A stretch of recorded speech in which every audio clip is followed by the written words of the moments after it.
چې په دې رمضان کې په ځان کې دا د سخا صفت ډېر راولي. ای زما امتیانو، دا خپل جوبونه په دې رمضان کې په فقراو مساکینو کولاو کوي کولاو. که تی پیژنې که نه پیژنې، که ستا ښه بیانوي که نه بیانوي، که ستا صفت کوي که نه کوي، که تا ته حاجي صاحب وایي که نه وایي، ورکه سخا د الله دپاره دا مال ولګوه. نو په دې رمضان کې زما محترمو د مؤمنانو دا طریقه و عادت دی چې د الله دپاره به مالونه لګوي،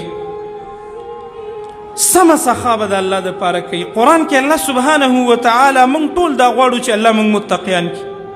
د ټولو دا خواهش دی که نه دی؟ خو متقیان به کله جوړیږو؟ قرآن کې د متقیانو صفات بیان دی، رای وله ځان کې که نه.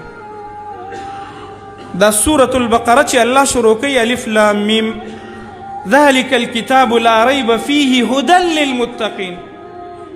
الله وی دا هغه کتاب دی چې په دې کې شک نشته، هدایت دی د متقیانو دپاره. متقیان به څوک وي؟ الله د متقیانو صفات بیانوي. الذين يؤمنون بالغیب ويقيمون الصلاة ويؤتون الزكاة ومما رزقناهم ينفقون.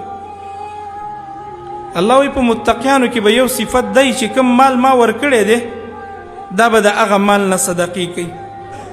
دا صدقې کول دا هم د ورکوټي ایمان کار نه دی. ګورې چې د چا ایمان داسې ډېر قوي نه هغه صدقات هم نشي ورکولی، ځکه د دې مال سره زما او ستا د زړه مینه ده، د زړه غوښې دي په خوارو ګټلی کېږي، او ته هغه راواخلې او چاله مفته ورکړې او د چا په جولۍ کې مفته واچې چې داسې ډېر غټ ایمان دی نه، په کمزوري ایمان دا کار کېږي نه. نو د دې وجه نه زما محترمو د نبی صلی الله علیه وسلم به سخا ډېره خوښه وه، او خپل امت ته امر کړی چې په دې رمضان کې په ځان کې دا د سخا صفت ډېر راولي. ای زما امتیانو، صحابه کرامو په باره کې زما محترمو ځکه درته واقعات شروع کړمه حیران بشي چې دومره سخا دومره سخا، ګویا چې دا مال ورته هسې خاورې او شګې ښکاره کېدلې، دومره سخا به صحابه وکوله. کله چې قرآن کریم کې د دې سورې آل عمران دا 4مه سپاره چې شروع کېږي لن تنالوا البر حتى تنفقوا مما تحبون، دا آیت نازل شو.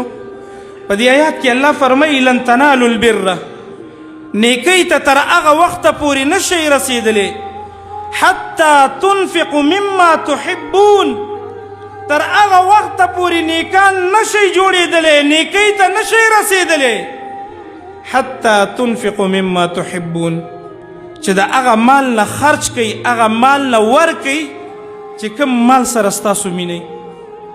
په جب کې چې ستا کوم لوټ خوښ و هغه لوټ د الله دپاره ورکه، هله به نیکۍ ته ورسي.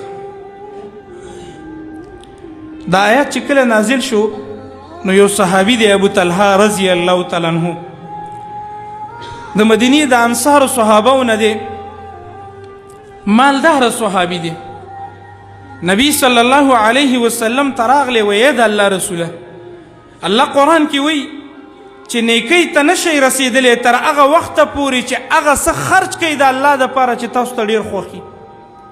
د الله رسوله زما یو باغ دی بیروحه، ما خو دا باغ ډېر خوښ دی، د دې سره مې مینه ده،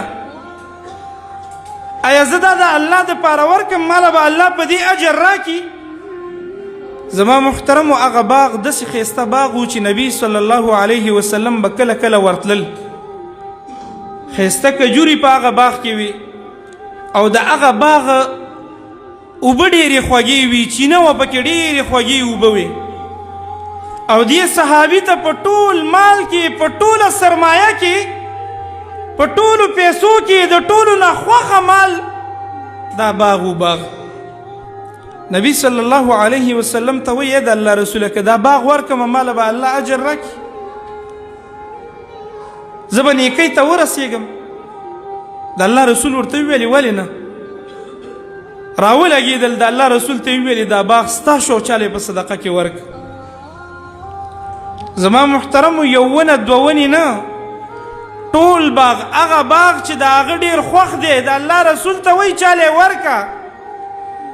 نبی صلی الله علیه وسلم چې کله د دې صحابي دا جذبه ولیدله نو ورته وی فرمایل ذلک مال رابح ابو طلحه څه ګټور مال دی دا سره څه فایدهمند مال دی څه ښکلی تجارت دی وکړه د دنیا په یو باغ کې د الله نه د جنت باغونه غواړي څه ښکلې سودا دی وکړه نو دا زما محترمو د صحابه کرامو طریقه کارو